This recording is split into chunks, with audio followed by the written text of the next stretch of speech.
At ganun lang po yung simpleng solusyon na pwede po nating gawin para ma-fully verified po yung GCash account natin kapag lumagpas na po ng 3 days at hindi pa rin po ito na fully verified. What's up sa inyo mga katropa? Kamusta kayo? At kamusta naman ako?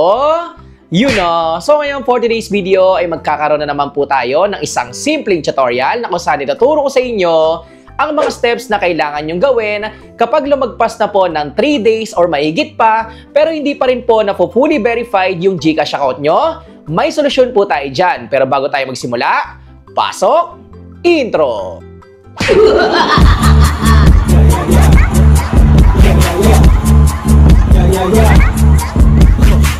Yes, marami nga po namomroblema dahil nga po matagal na po yung nakalipas at hindi pa rin po na fully verified yung GCash account nila at na-stuck na po na kung saan may nakalagay na we are verifying your account. Ano nga ba yung kailangan nyong gawin para mabilis na ma-fully verified yung GCash account nyo?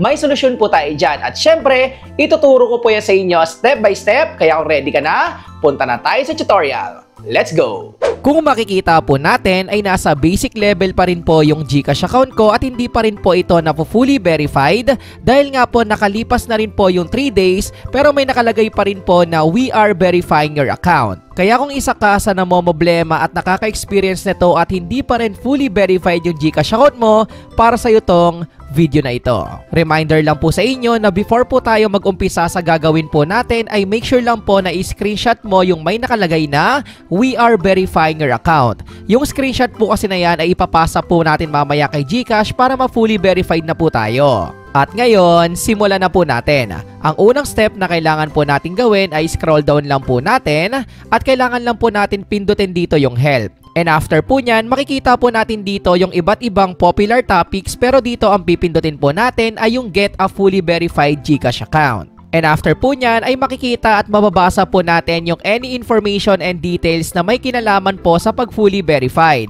Scroll down lang po natin dahil ang mahalaga po dito ay mapindot po natin yung may nakalagay na my GCash account is still not verified after 3 days, what do I do? So pindutin po natin yan.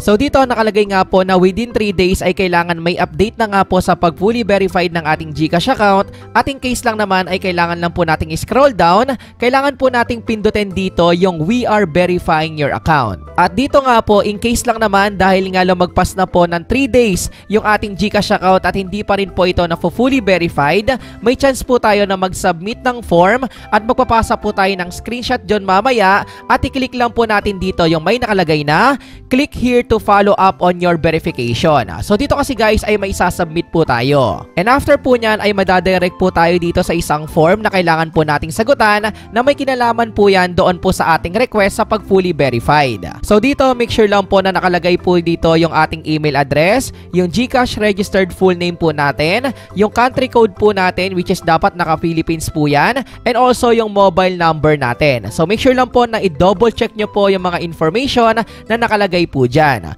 And after po nyan ay next na po natin dito yung your account type.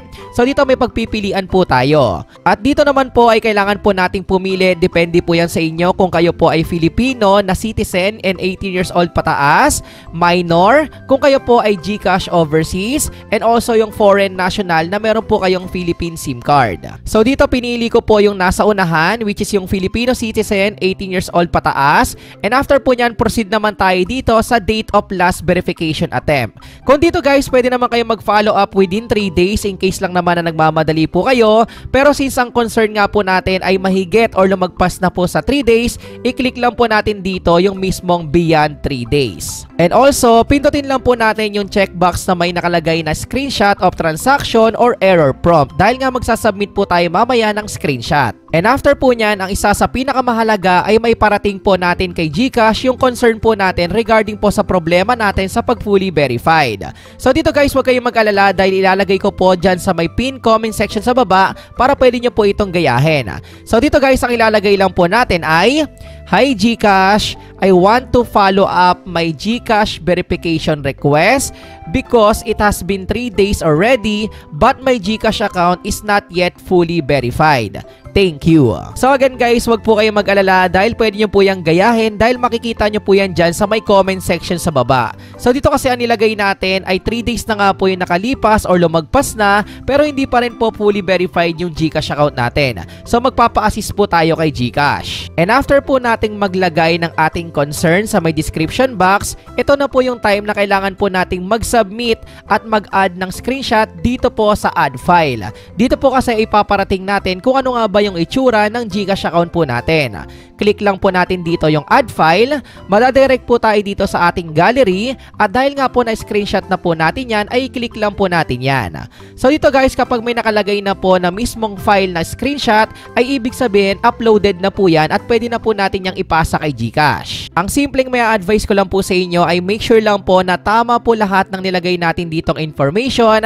Simula po yan sa mismong screenshot po natin, sa mismong email address, GCash registered full name, yung GCash registered number po natin ay dapat tugma po yan para hindi po tayo magkamali at the same time ma-follow up po talaga natin yung GCash verification request po natin.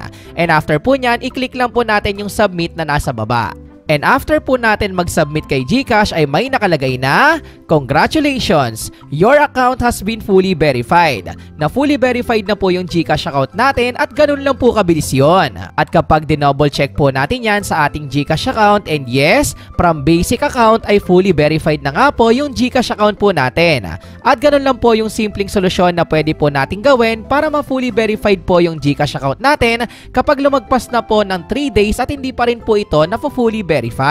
Kaya kung hanggang ngayon ay hindi pa rin po na fully verified yung GCash account mo, make sure lang po na sagutan mo yung form na tinuro ko sa iyo sa video tutorial natin ngayon para syempre ma-follow up na at magkaroon na ng fully verified sa GCash account mo. At ganun lang po yung mga steps na kailangan nyong gawin at sundan para mabilis na ma-fully verified yung GCash account nyo. Kadalasan na nagiging problema lang po kaya tumatagal ng 3 days, 1 week, 2 weeks, or 1 month pa at hindi pa rin po na fully verified yung GCash account nyo ay dahil po malabo yung picture ng valid ID nyo or expired na ito. May mga pagkakataon din na kung saan marami pong nagre-request ng mga GCash users para mag-fully verified. Kaya mas maganda na ginawa po natin yung pag-follow up sa request natin for verification para syempre ma-review ulit ni GCash yung request po natin para ma-fully verified.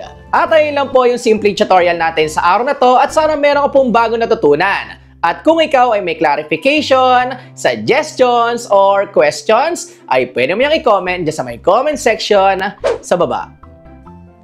And also, pwede mo ring i-like and follow yung Facebook account ko na makikita mo dito.